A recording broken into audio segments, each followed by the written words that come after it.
성부와 성자와 성령의 이름으로 아멘. 예수님과 어머니 하나 되신 성심을 통해 아버지의 뜻 안에서 기도드립니다. 사랑하는 하느님 아버지, 이제 아기 예수님께서 이 지상에 오시기 전까지 불과 몇 주 남지 않았습니다. 이 남은 시간 동안 저희가 아버지와 예수님과 어머니께 선물로 드릴 많은 희생과 극기와 그리고 자신을 꺾어서 봉헌드리는 이 모든 행위를 더 뜨거운 갈망과 열정으로 행함으로써 예수님 오실 길에 아름다운 진주를 깔아드리는 그런 자녀들이 될 수 있도록 또 저희의 자신의 자유 의지가 자아를 그 큰 돌인 자아를 잘게 부수어 자갈이 되게끔 하여 깔아드림으로써 예수님 어머니께서 기쁘게 오실 수 있는 그런 대림시기를 잘 맞이할 수 있도록 축복하여 주시며 이 나라 미국을 포함한 전 세계 선의 세력을 한결같은 지향과 갈망으로 아버지 뜻에 봉헌드리오니 그들 안에 아버지께서 세우신 다양한 지도자와 리더와 일꾼들이 아버지의 더욱더 충직한 종이요 도구요 매개체가 됨으로써 그들을 통해 이 전체주의의 세력의 마귀를 더 빨리 완전히 패배시켜 주시어 아버지께서 오셔서 하루빨리 인류를 다스려 주시옵기를 또한 갈망으로 초원드립니다. 이 모든 기도 우리 주 예수 그리스도 이름으로 기도드리나이다. 아멘. 성부와 성자와 성령의 이름으로 아멘. 안녕하십니까. 하나님의 뜻 성교의 피아수녀입니다. 오늘은 하나님 아버지께서 사랑하시는 아버지께 속한 자녀들에게 어떤 메시지를 주셨을지 여러분들과 함께 학습해 보도록 하겠습니다. 2022년 11월 29일 대중을 위한 메시지. 저 모리는 또다시 하느님 아버지의 성심이라고 알게 된 큰 불꽃을 봅니다. 하느님 아버지께서 말씀하십니다. 자녀들아, 마음의 평화를 유지하기 위해서는 너희 마음속에서 거룩한 사랑을 거스르는 모든 것을 물리쳐야만 한다. 이것들은 특정 상황이나 특정 사람들 또는 아예 일어나지 않을 수도 있는 미래의 사건들에 대한 두려움이 될 수도 있다. 사탄은 종종 나의 신성한 뜻을 거스르는 영혼의 자유의지에 매달리도록 영혼을 유혹하기도 한다. 그런가 하면 영혼이 자신의 과거의 죄들에 대한 나의 자비에 전능한 힘을 받아들이지 않는 경우도 있다. 영혼이 나와 더욱더 깊은 일치를 갈망하는 한 영혼이 자기 자신과 나의 관계에 대해서 마음속에 품는 의혹은 모두 진리에 근거한 것이 아니다. 그러므로 이 관점에서 볼 때 너희의 결점에 대해 지나치게 생각하지 말고 오히려 너희의 거룩한 사랑의 승리를 축하하여라. 나는 진리와 너희 마음속의 거룩한 사랑의 깊이를 심판한다. 이 견지에서 볼 때 너희의 약점들은 그저 너희가 좀 더 완전한 사랑을 하는 데 있어 너희의 집중을 방해하는 분심일 뿐이다. 주님의 말씀입니다. 하느님 감사합니다.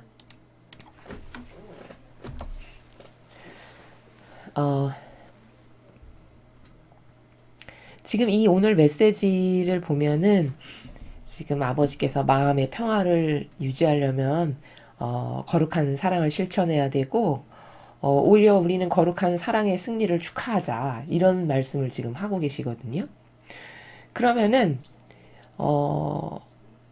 지금 시대 상황의 관점에서 봤을 때 이렇게 시대가 악하고 이렇게 하루가 다르게 악의 세력이 득세해서 저 난리를 피고 마음 편안한 구석은 한 군데도 없고 눈으로 봐도 희망적인 것은 아무것도 없는데 승리를 자축하자고? 거룩한 사랑의 승리를? 도대체 시대와 좀 안 맞는 말 아닌가? 이렇게 생각할 수 있습니다.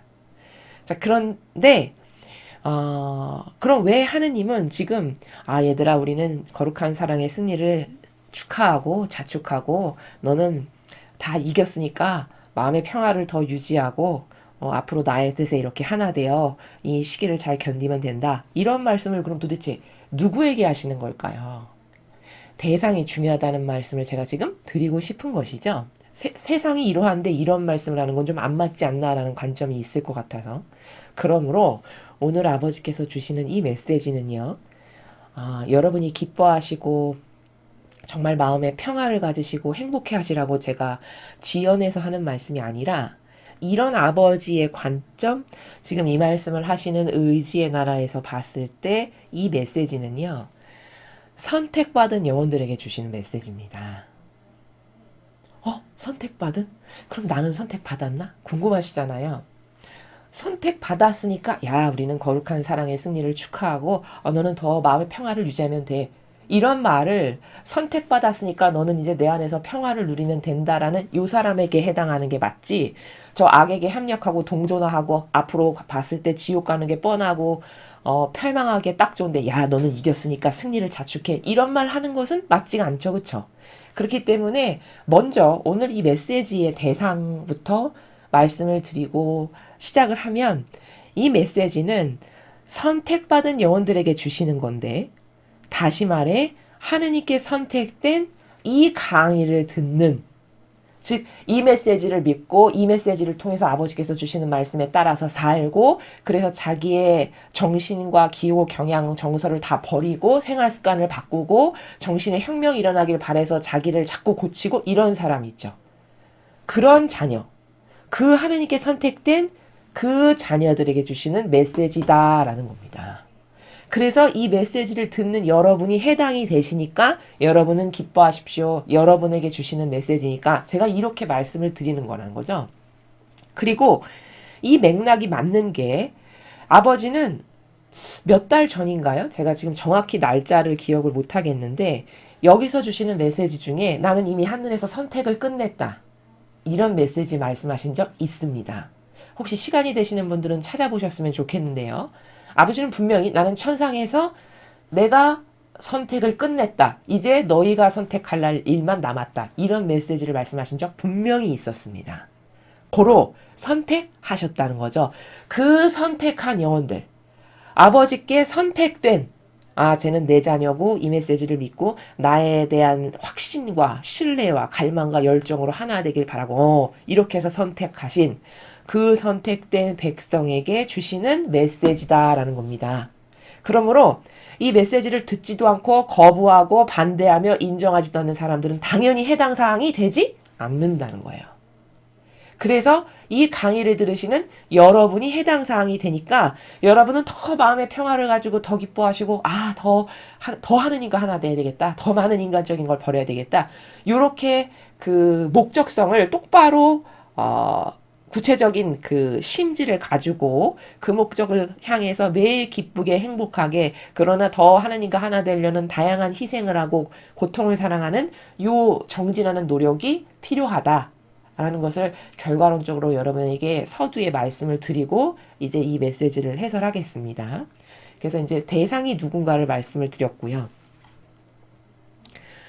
첫 줄을 보시면은 자녀들아 마음의 평화를 유지하기 위해서는 너희 마음속에서 거룩한 사랑을 거스르는 모든 것을 물리쳐야만 한다. 이렇게 말씀하셨습니다.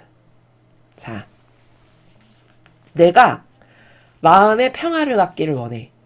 그러면 네가 거룩한 사랑이 하기 싫고 왠지 너가 거룩한 사랑을 하려고 하면 방해하는 그러한 속성들 혹은 마귀 가서 너가 거룩한 사랑을 못하게끔 꼬드기는 거 이런 것을 다 너는 물리치고 이겨낼 줄 알아야 네가 마음의 평화를 가질 수 있다. 이런 말씀이죠. 그러면 첫 번째 문장을 봤을 때 혹시 이런 생각할 수 있습니다. 나는 거룩한 사랑 실천 안 하고 그냥 지금같이 살아도 늘 마음 평화롭고 좋은데? 이런 생각할 수 있어요. 근데 그분은 어떤 세계를 모르기 때문에 그렇게 말하는 거냐면 이 평화라는 건 육적인 아픈 데 하나 없고 내가 잘 먹고 잘 살고 편안하고 등 따시고 그걸 평화라고 그분은 생각하는 거고 여기서 하느님이 말씀하시는 평화라는 건 마음의 평화라고 했잖아요. 그러니까 본질적 평화, 영혼이 누리는 평화를 말씀하시는 거라는 거예요. 근데 영혼이 지금 거룩한 사랑 실천 안 해도 평화롭게 잘 산다라고 생각하는 그 오해는 첫째는 육적인 평화를 생각해서 그런 거고 둘째는 어떤 오해 때문에 그런 생각이 드는 거냐면 우리가 시스템을 파괴하고 떨어져 나온 파괴자요 무질서를 조장하고 혼돈을 조장한 그런 엄청난 죄악을 저지른 죄인으로 전락했다고 제가 다른 강의에서 말씀을 드렸잖아요. 근데 그것을 파괴하고 떨어져 나와서 살은 지가 지금 6천여 년이 넘었죠. 아담과 하와 때부터 지금까지 따지면. 그럼 우리는 6천여 년이 넘는 시간을 무질서하게 살았기 때문에 아예 무질서가 뱄겠죠. 내 기호나 정서나 경향이나 내 습성이나 모든 것에서. 그러니까 무질서가 이제 나한테는 당연하고 편안한 새로운 질서가 된 거죠. 그래서 거룩한 사랑을 실천 안 해도 아무렇지도 않은 상태가 된 건데 이거는 비정상이어서 지금 그런 거다.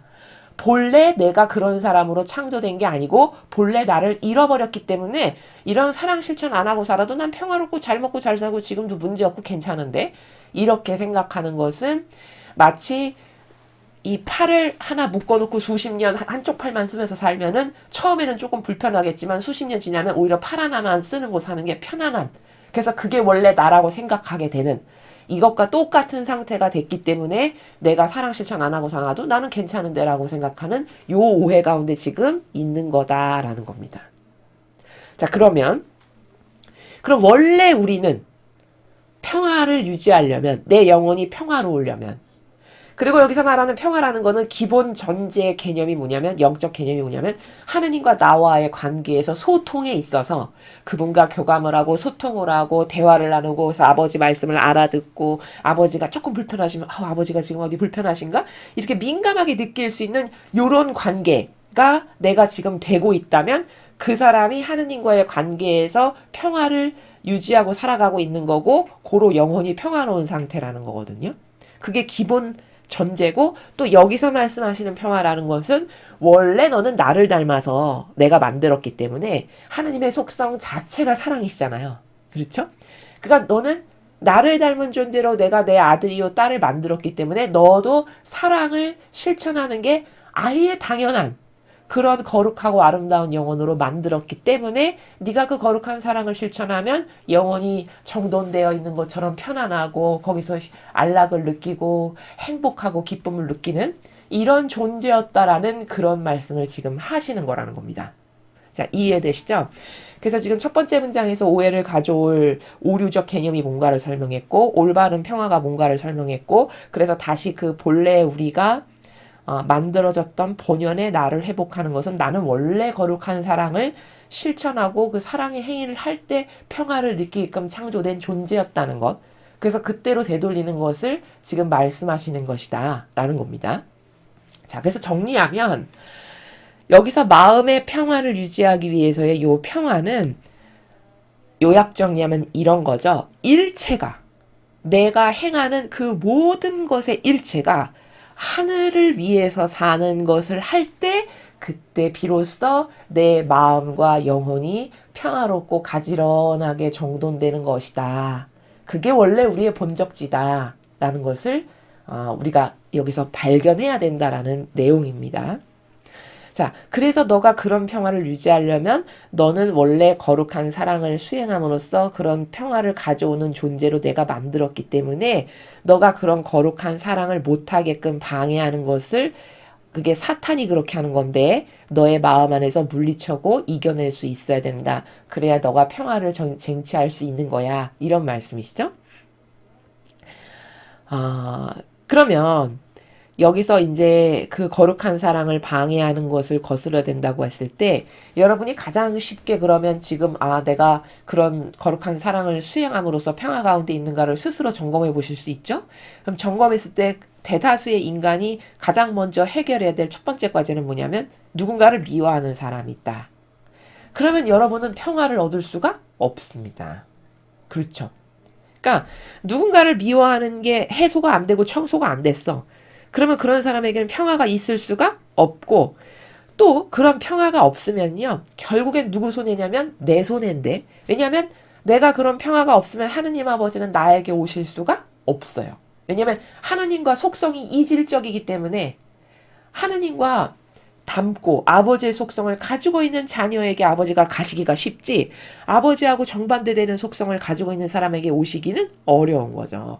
오히려 그 정반대적인 속성은 누구나 좋아하냐? 마귀나 좋아하니까 마귀나 들끓게 되는 이런 상태라는 겁니다. 그러니까 여러분이 누군가를 미워하는 사람이 있고 사사로운 감정으로 누구만 보면 성질이 난다거나 뭐 발끈하게 된다거나 이러면 여러분은 이번 성탄이 오기 전에 반드시 그 문제를 해결하셔야 된다는 거죠. 뭐 고해성사를 보고 그런 것도 당연히 해결 방안이지만 문제는 본질적으로 그 사람에 대한 사사로운 마음을 없애는 것. 어떻게 없애나요? 자동으로 드는데. 그것은 본능만 따라서 그래요. 본능만. 이지적으로 자꾸 생각을 하고 이성적으로 생각을 하고 분석을 해서 그렇게 해서 나에게 이득되는 게 뭐지? 그렇게 하면 막이나 기뻐하고 내 영혼은 저주받고 하느님하고는 멀어지고 결국엔 이득되는 게 없으니까 이것을 버려야 되는 게 맞구나. 이런 어떤 논리적이고 객관적이고 프로세스적인 과학적 사고방식을 통해서 그것을 발견했어. 그럼 일단 발견했으면 어느 정도 치유가 된 거고 어느 정도 개선될 수 있는 가능성이 생긴 거거든요. 그 다음에는 이제 무슨 노력을 해야 되냐면 발견했으면 아버지 제가 이렇게 저에게 하나도 도움이 안 되는 걸 끌어안고 사는데 제가 이걸 잘라버리려고 해도 수십 년의 경향 때문에 잘 안 되니까 제 의지를 보시고 고쳐주세요. 이거 저 싫습니다. 이거 꺾어버려주세요. 없애주세요. 뽑아주세요. 불살라주세요. 이런 다양한 기타 등등의 여러분의 갈망의 기도를 통해서 아버지께서 제 기도는 진정성이 있는데 이번 성탄 오기까지 저걸 해결하려고 저렇게 노력하는 거 보니까 제 애가 훌륭한데 내가 좀 도와줘야 되겠다. 이러면 이제 하느님이 도와주시면 은총을 통해서 그게 극복이 가능한 거다.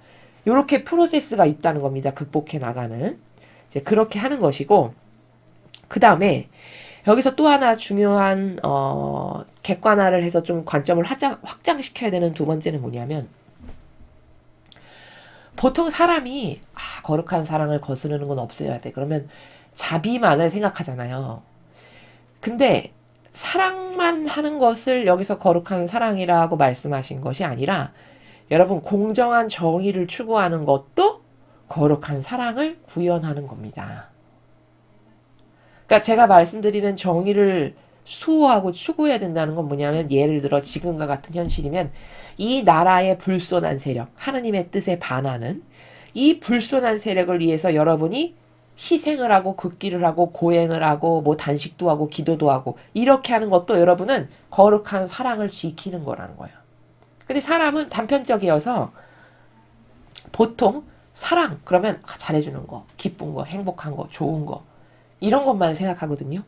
근데 여기서 여기 거룩한 사랑이라는 것은 큰 범주로 봤을 때는 하느님의 뜻에 맞닿는 그 아버지의 뜻에서 나오신 정의를 내가 수호하려고 그것을 지키려고 노력하는 것도 당연히 거룩한 사랑이니까 여러분이 예수님 오시기 전까지 지금이 대림식이잖아요.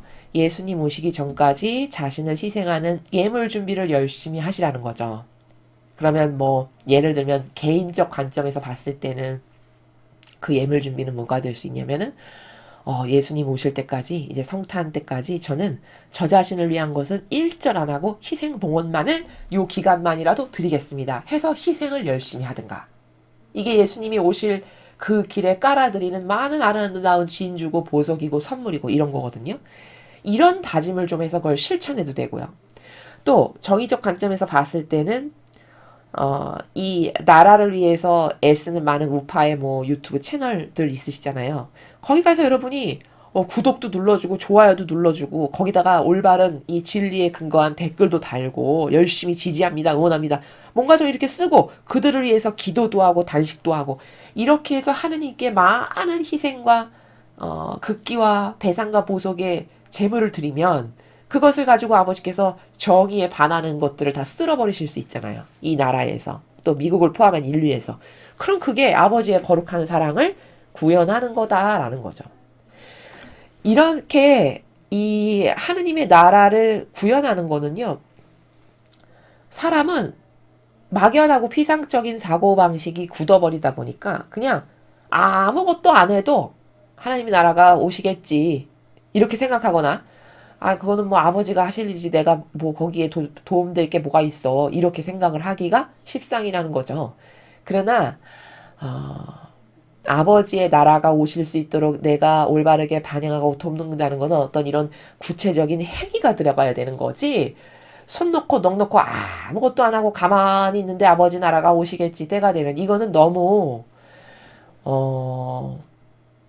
아버지의 은총을 받기에는 부족한 반향이고 부족한 자세다라는 거죠. 우리가 꼭 알아야 될 중요한 것 중에 하나가 뭐냐면은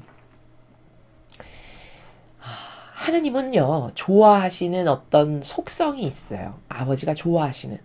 이제 그걸 어떻게 알 수 있냐면은 성경을 그래서 공부를 하는 건데요.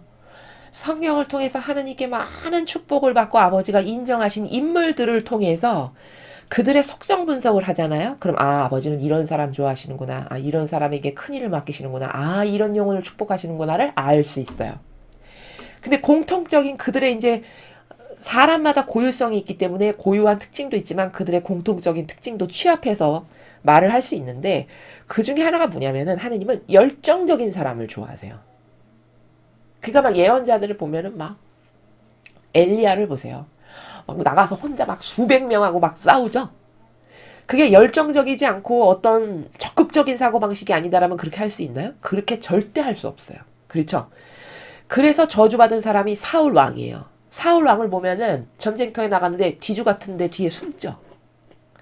이게 뭐냐? 그게 하느님 눈에 난 결정적인 건데.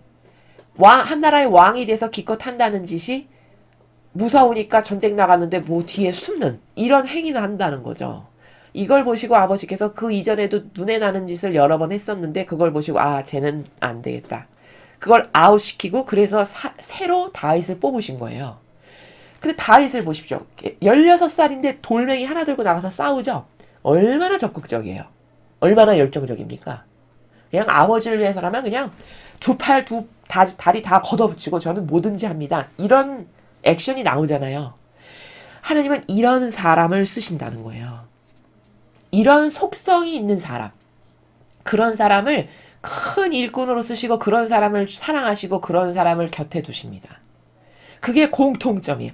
그래서 예언자들을 보면 하나같이 다 적극적이고 열정적이고 제자들도 뽑으신 제자들을 이렇게 보면 다 막 열성당원, 혁명당원 이랬어요. 여러분 그 시대에 그 로마라고 하는 거대 제국의 압박에 막 대항해서 싸우려면은 그런 사람들이 열성당원, 혁명당원 하던 사람들인데 얼마나 강해야 됩니까? 얼마나 열정적이야 그게 가능해요. 그렇죠? 그러면 요즘 세대의 사람들은 열정적인 사람의 속성이 별로 없거든요. 심지어 젊은 사람들조차도. 이거는 크나큰 문제예요. 어떤 목적의식이 있어가지고 그것을 위해서 막 항구하게 뚫고 나가고 그것을 위해서 부닥쳐도 절대 포기하거나 어떤 집념에 있어서 내가 저것을 하고야 만다라는 이런 꺾이지 않는 어떤 기계 결기 이런 게 없다. 그러면 그런 사람은 큰 은총 받기는 매우 어렵다라는 겁니다. 그리고 그런 사람을 통해서 뭔가를 하실 수가 없어요. 왜냐? 하나님이 제일 싫어하시는 사람은 나약한 사람인데 나약한 사람한테는 뭘 부어봤자 금방 달라지고 변질될 거기 때문에 기대를 안 하세요. 그렇기 때문에 강의를 들으시는 분들 중에 나는 나약한데 변덕스러운데 잘 이랬다 저랬다는데 그러면 반드시 그 속성을 버려야 돼요. 버리는 것도 안 되는데요. 잘. 인간의 노력으로는 안 되죠. 그건 은총이 있어야만 가능한 거기 때문에 무조건 그게 정말 싫으면 아주 간절하고 절절한 마음으로 이걸 고쳐주세요, 없어주세요를 반복적으로 기도해야만 그게 가능한 거다라는 것을 여러분에게 말씀을 드립니다. 그래서 정의를 지키는 것도 거룩한 사랑을 구현하는 것에 속하는 거다. 이렇게 지금 요약 정리해서 말씀을 드렸습니다. 그리고 그 정의를 지키는 게 실제적이고 사실적인 게 돼야 된다. 이런 말씀을 했습니다. 이것들은 특정 상황이나 특정 사람들 또는 아예 일어나지 않을 수도 있는 미래 사건들에 대한 두려움이 될 수도 있다. 자, 그렇게 거룩한 사랑을 못하게 거스르는 것에는 특정 상황이 있을 수도 있고 사람마다 어떤 사람들, 그러니까 누구를 미워하는 거죠. 그렇죠? 특정 사람들. 쟤는 나랑 너무 안 맞아 싫어. 쟤는 반감이 들어. 뭐 이런 기타 등등의 인간적 이유로 또는 아예 일어나지 않을 수도 있는 미래 사건들에 대한 두려움 때문에 어떤 거룩한 사랑을 못하거나 적극적인 사고방식을 못하는 이런 것들이 우리들이 거룩한 사랑을 못하게끔 가로막는 속성들이니까 너는 이런 것에 속지 말고 이런 것이 다가오면 이 마귀를 뽑아서 아버지께 복원드리고 또 제가 말씀드렸죠. 마귀랑 싸워서 퇴치하는 방법. 예를 들어 눈에 보인다. 그러면 그 보이는 마귀의 눈이나 정술이나 보이는 모든 곳에 예수님의 가시관이나 예수님을 손내에 못 박았던 못이나 예수님을 괴롭혔던 그런 다양한 것들 있죠. 그걸 뽑아서 그 마귀에게 눈에나 머리에다 꼽아서 공격을 하는 이거 다 적극적인 사고방식일 때만 가능한 거든요. 이렇게 하면 그거 몇 번 하죠. 그럼 똑같은 마귀 절대 안 옵니다. 왜냐면 얘는 가봤자 나를 이렇게 공격해서 얘는 가봤자 내가 패배해 이러고 안 온다는 거죠. 마귀도 다 그런 지력이 있는 영적 존재이기 때문에. 그래서 이런 것들에 속지 말아라. 그런 것에 속아서 네가 거룩한 사랑을 혹은 정의를 구현하는 것을 안 하거나 게을리하거나 못하거나 이러면 안 된다. 이런 말씀이시죠. 사탄은 종종 나의 신성한 뜻을 거스르는 영혼의 자유의지에 매달리도록 영혼을 유혹하기도 한다. 자, 이건 무슨 뜻일까요? 아버지의 신성한 뜻을 거스르는 영혼의 자유의지에 사탄이 와서 꼬드겨서 영혼을 유혹한대요. 그럼 이런 거죠, 이 말은. 야, 네 뜻을 써. 야, 이렇게 하면 너만 손해잖아. 야, 넌 이렇게 하면 자존심 상하잖아. 이런 거죠, 그쵸? 야, 남들도 다 저렇게 사는데 너만 이러면 너만 손해 아니야? 뭐 기타 등등. 이런 걸로 사탄이 내 자유의지에 와서 속삭여가지고 내 자유의지가 내 뜻을 쓰게끔 그렇게 유혹하기도 한단다. 근데 너는 그렇게 따랐다가는 그러면 그 사탄이 속삭이는 말을 따라가면 너는 그 즉시 평화가 깨진다. 이런 말씀을 지금 하시는 것이죠. 그런가 하면 영혼이 자신의 과거의 죄들에 대한 나의 자비의 전능한 힘을 받아들이지 않는 경우도 있다. 이거는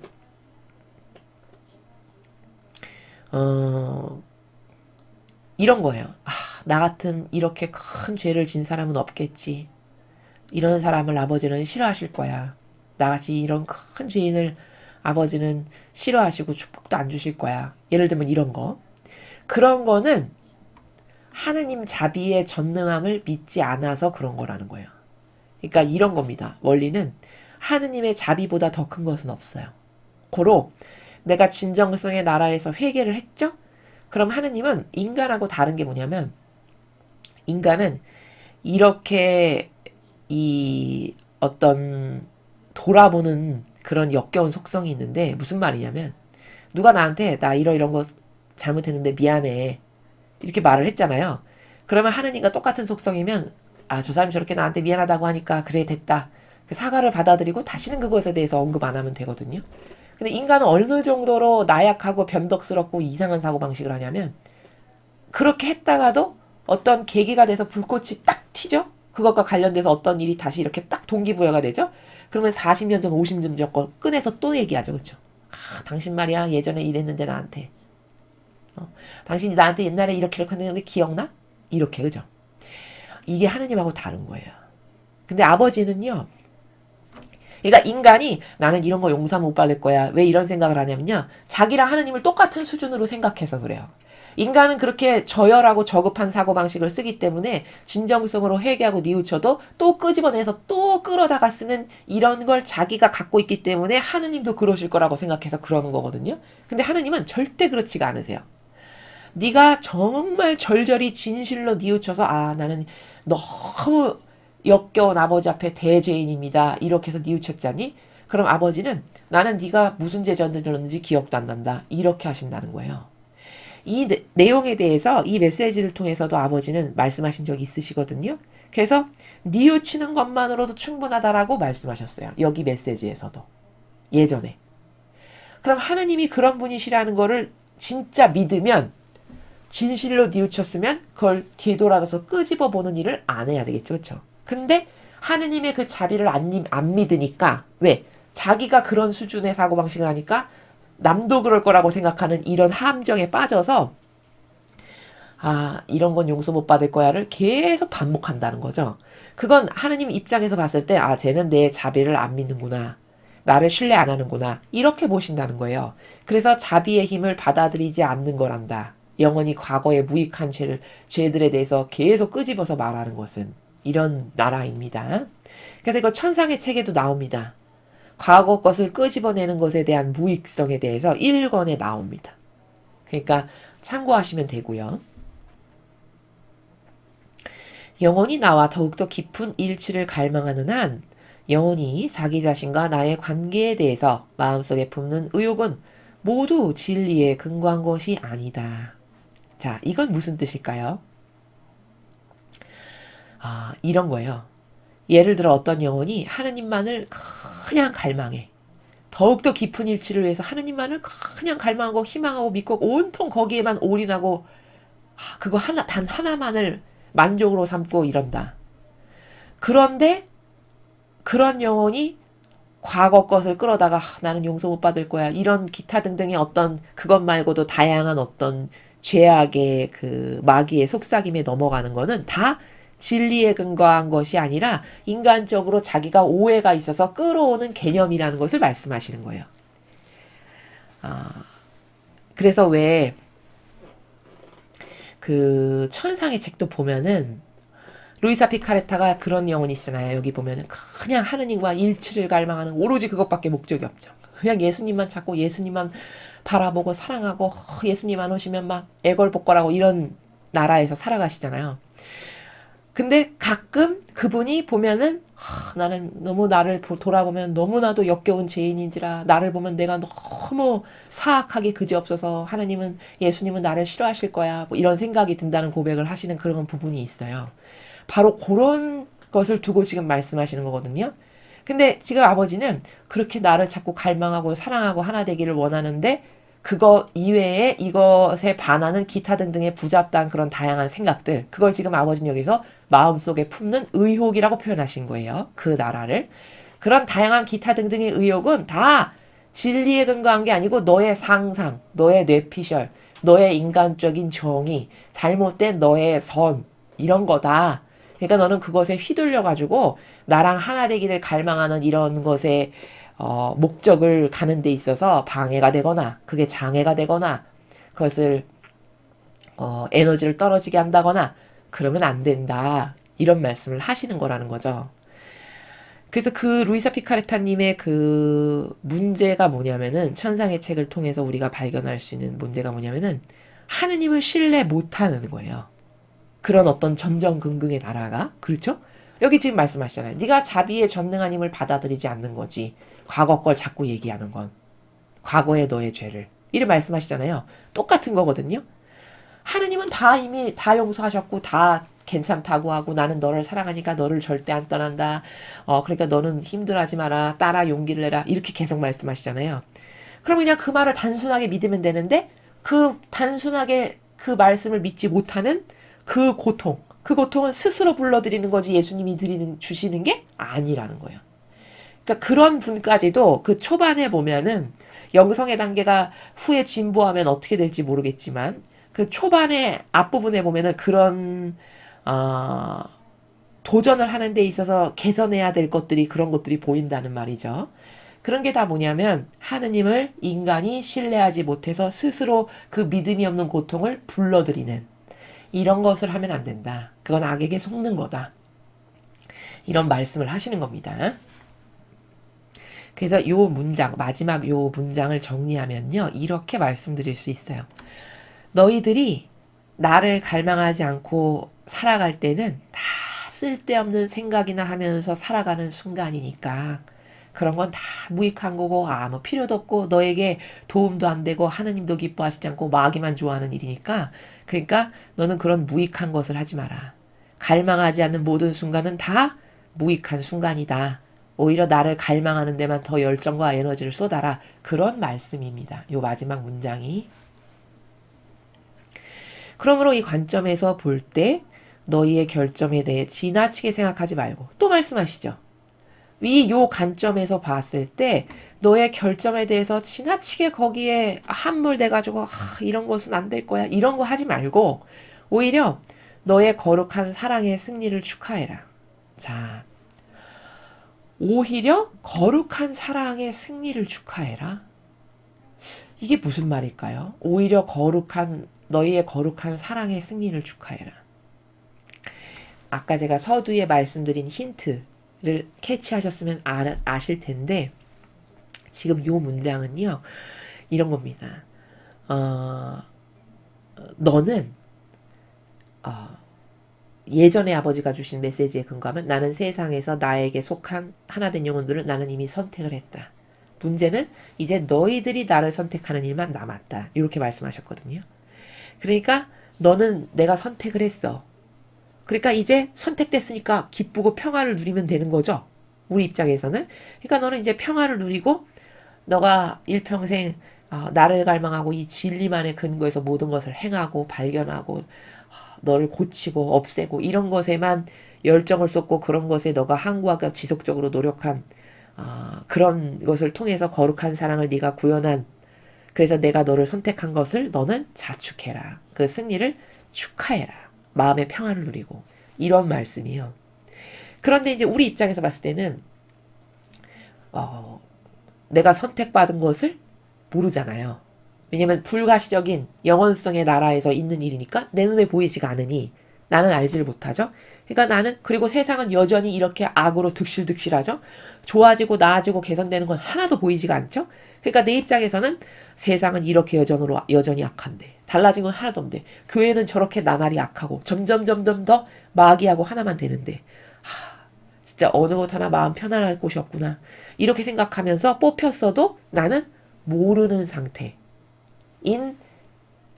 상태라는 거죠. 지금 우리의 상태는. 그러나 하느님의 입장에서 보셨을 때는 아버지는 본질에서 나는 너를 뽑았고 너는 선택됐으니까 이제 마음의 평화를 가지고 더 거룩한 사랑을 어떻게 하면 잘 구현할까 그것에 올인하고 나랑 하나 되려고 하는 그 갈망 아닌 다른 쓸데없는 시간은 다 무익한 거니까 그런 것을 너는 하지 말고 이제 기뻐하라 이런 말씀을 하시는 거다라는 겁니다.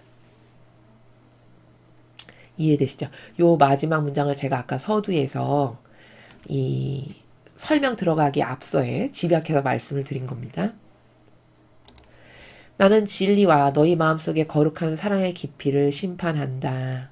자, 하느님의 심판의 기준은요. 도대체 진리를 내가 내 전부라고 여겨서 이 질서에 근거하여 사는가? 그렇죠? 대다수의 사람은 진리의 근거에서 안 삽니다. 자기 기준으로 살지. 그렇죠? 자기 선, 자기 뜻, 자기가 좋아하는 기호, 정서, 경향. 그게 법이죠. 그렇죠? 그것에 따라서 살기 때문에 하나님이 보시는 관점은 쟤는 뭐든지 진리의 근거에서 생각도 하고 말도 하고 행위도 하는가. 그 말씀이에요. 그 진리를 따르고 사는지. 또 마음속에 거룩한 사랑의 깊이. 하느님이 거룩한 사랑의 주인이신데 그렇다면 거룩한 사랑은 뭐냐면 하느님을 사랑하고 이웃을 사랑하고 나는 배제하는 거죠. 또 거룩한 사랑이라는 것은 이 아버지의 진리를 내가 지키고 실천하고 정의를 수호하는 것. 그것을 제가 어느 정도로 하나 깊이라는 건 사람마다 반영하는 것에 따라서 척도가 결정되는 거잖아요. 사람마다 다르기 때문에 그 깊이를 나는 심판해서 쟤는 여기, 얘는 여기, 얘는 여기 아래, 얘는 저기 이렇게 결정하신다는 거죠. 그것만을 본다. 내가 너희를 보는 심판의 기준은 이거다 라고 가르쳐 주시는 거죠. 그러니까 사실은 지금 요 문장을 딱 보면은 영적으로 똑똑한 사람은 얼른 캐치해야 돼요. 어떤 걸 캐치해야 되냐? 왜 이런 거 있죠? 세상에서도 공부 잘하는 학생의 특징이 뭐냐면 선생님이 그냥 스쳐 지나가듯이 말하는데 저것이 중요하구나를 딱 캐치하는 그게 있어요. 바로 그게 영적으로도 작동해요. 무슨 말이냐? 그러면 심판의 기준이 진리를 내가 내 전부로 여겨서 이걸 따를 기준으로 삼느냐와 거룩한 사랑을 실천하고 살아가는 요 두 개가 기준이구나. 그럼 내가 죽기 전까지 요 두 개를 완성해야 되겠구나. 이렇게 딱 캐치를 한다는 거죠. 아버지가 직접적 나라에서 나는 진리, 거룩한 사랑 이 두 가지로 너를 심판하니까 너는 죽는 날까지 요 두 가지 기준을 잊어버리지 말고 그거를 다 완성해서 너가 더 천상에 나랑 가까이 지낼 수 있는 곳에 와라. 이렇게 직접적으로는 절대 말씀 안 하시지만 행간을 볼 수 있고 아버지가 어떤 의지에서 말씀하시는가를 딱 아는 사람은 문장을 딱 대하면 저거 두 개 중요하다는 말이구나. 저거 얼른 캐치해서 그것을 위해서 오늘 당장부터 매진한다는 겁니다. 그게 마치 공부 잘하는 똑똑한 학생이 선생님이 스쳐 지나가듯이 말해도 저거 핵심이구나, 저거 중요하구나 딱 캐치하는 거랑 똑같은 나라라는 거예요. 이해되시죠? 이 견지에서 볼 때 너희 약점들은 그저 너희가 좀 더 완전한 사랑을 하는 데 있어 너희의 집중을 방해하는 분심일 뿐이다. 그러니까 그 인간의 이상한 정직성, 아까 그 루이사 피카레타님 같은 거, 정직한 것은 좋은 것이되 나는 이런 죄인이니까 안 될 거야. 이거는 거기는 좀 정직의 나라에 맞지가 않고요. 본인이 철저히 회개하고 뉘우쳤으면 아버지를 믿고 아버지의 자비를 신뢰해서 나는 다 용서받았어. 설사 똑같은 죄를 또 져서 내가 또 뉘우치기 한다 한들 그럴 수밖에 없는 한계적 존재이긴 하지만 그래서 그럴 때마다 용서를 청해야 되는 것도 맞지만 설사 그렇다 하더라도 그 당시에 그것을 그 뉘우침을 통한 용서를 받았으면 그것에 있어서는 쿨하게 깨끗하게 하느님에 대한 자비를 믿고 또 앞으로 나아가고 매진하고 정진해야 되는 요게 맞는 거라는 거거든요. 근데 그렇게 못하게 하는 다양한 인간의 어떤 개개인의 약점들 뭐 이것은 나약, 격정, 변덕, 지속적이지 못한 거 그리고 뭐 기타 등등 아까 그 분과 같은 것과 같은 이런 기타 등등이 다 인간의 약점인데 이거는 진리가 아니라는 거예요. 오히려 네가 더 거룩한 사랑을 완전하게 해서 완성하는 데 있어서 그것 때문에 집중을 방해하고 이렇게 해서 될까? 의구심을 갖게 하고 난 안 될 거야. 예를 들면 이렇게 하는 분신거리일 뿐이니까 너는 그런 인간적인 너의 기준과 진리에 근거하지 않는 이상한 것에 휘둘려가지고 오히려 하느님께 더 편안한 마음으로 희망하고 갈망하고 그분의 자비를 믿고 그래서 더 거룩한 사랑을 내가 죽기 직전까지 완성해야지 이런 것에만 올인해야 되는데 그것을 못하게 하는 것들은 다 너가 그걸 못하게끔 방해하는 분신거리고 마귀의 유혹이니까 거기에 속지 말아라 라는 말씀을 이 후미에서 지금 정리하시는 나라에서 하시는 거라는 거죠. 그러니까 믿지 못하는 분심 인간에게 있거든요. 또 진실을 아는 것에 부족한 것. 이런 게 우리의 악이 작용하기 쉬운 분심거리라는 겁니다. 그래서 그런 것에 속으면 안 된다라고 하나님 아버지께서 여기 후미에 말씀하시는 겁니다. 오늘 이 메시지는 하느님께 선택된 이 강의를 듣는 그 자녀들 그래서 아버지의 뜻 진리만을 갈망하고 그것 안에서 살며 그것에 반하는 것은 버리기를 원하여 다양한 노력을 하고 그 진리에 근거해 모든 걸 행하고 분별하고 생각하고 말하는 진짜 하나님께 속한 그런 자녀들에게 주시는 메시지입니다. 그래서 그런 자녀들에게 선택됐으니 너는 이제 마음의 평화를 누리고 이 앞으로 어떻게 하면 거룩한 사랑을 더 완성할까 더 정진하고 더 노력하고 그래서 그 아버지 뜻 안에서 평화를 누리고 그래서 하느님만을 갈망하는 것 이외에 다른 모든 것은 무익한 시간이니까 그런 것에서 속지 말고 이런 것을 위해서 노력해라 라고 주시는 메시지입니다. 이 강의를 듣는 여러분이 모두 이 메시지에 근거하여 희망을 가지시고 행복하시고 기뻐하시고요. 남은 시간을 어떻게 하면 더 잘 활용해서 이렇게 격려하시고 사랑을 주시는 아버지께 나는 뭘 드릴까? 특별히 지금 이 대림 시기니까 여러분이 아주 좋은 시기를 맞이하신 거거든요. 이럴 때일수록 자기 희생을 위한 기도를 많이 하셔서 아까 제가 말씀드렸죠. 거룩한 사랑은 정의를 실천하는 것, 진리에 근거한 정의를 실천하는 것도 거룩한 사랑을 행하는 거다. 그런 자기 희생을 위한 기도에 여러분 모두 동참하셔서 성탄 준비를 위한 기도를 내가 지금 올바르게 하고 있나? 예수님 오실 때 나는 무슨 선물을 드릴까? 영적인 선물을.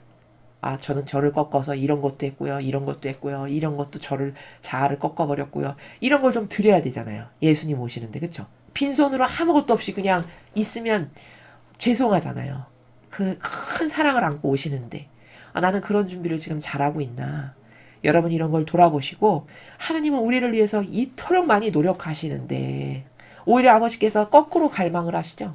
너는 평화를 누려야 되고, 나는 너를 이렇게 사랑하니까. 오히려 거꾸로 갈망하시는 거거든요, 지금. 도대체 이런 하나님께 나는 뭘 드렸나, 지금까지? 그러면 대림시키니까 나는 뭘 드릴까? 이 남은 시간 동안. 이런 것을 생각해서, 아무것도 안 하고 넋 놓고 손 놓고 맨날 받기만을 하는 그런 자녀로 살아간다면 그건 너무 미숙한 거죠. 너무 죄송해야 되는 거죠. 이제 그런 객관화와 반성을 하셔서, 준비를 잘 하셔서 성탄 때 예수님께 여러분이 갈망과 희생과 배상과 보속을 저는 이렇게 했습니다. 예수님께 선물로 드리려고 저는 이런 거 했습니다. 이렇게 드릴 게 많은 뿌듯한 그런 대림 시기를 보내셨으면 좋겠습니다. 이상으로 2022년 11월 29일 대중을 위한 메시지 해설을 마치겠습니다. 감사합니다.